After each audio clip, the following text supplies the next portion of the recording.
Rise and shine mga ka-RSP! Narito na po ang araw-araw inaabangang gabay, patnubay, palala at prediksyon ni Master Hans Kua ngayong araw ng August 12, Tuesday.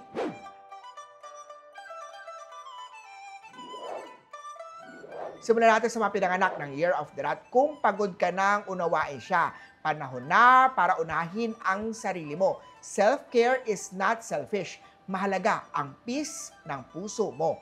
Pink at 3.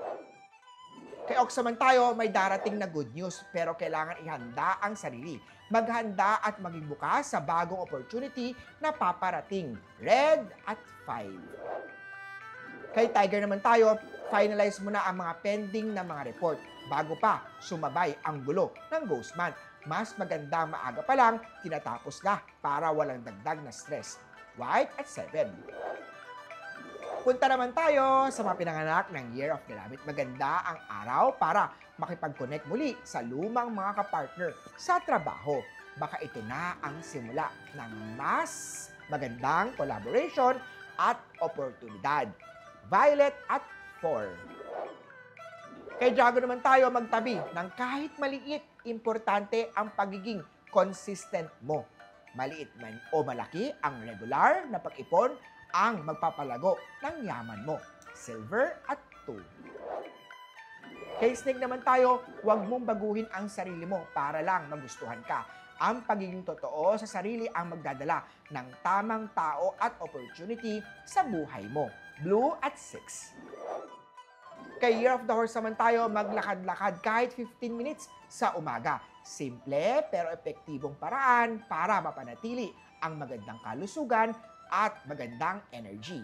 Yellow at 1. Kay Goat naman tayo, huwag ka nang umasa sa taong hindi kayang sabayan ang pag-ibig mo. Mas mahalaga ang respeto at tunay na pagsuporta sa relasyon. Green at 8. Sa mga Year of the Monkey naman tayo, huwag gumastos ng lampas sa kinikita.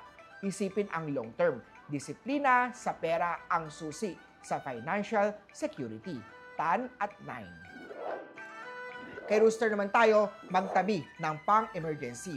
Huwag ubusin ang sweldo. Importante na may safety net para sa mga hindi inaasahang pangyayari.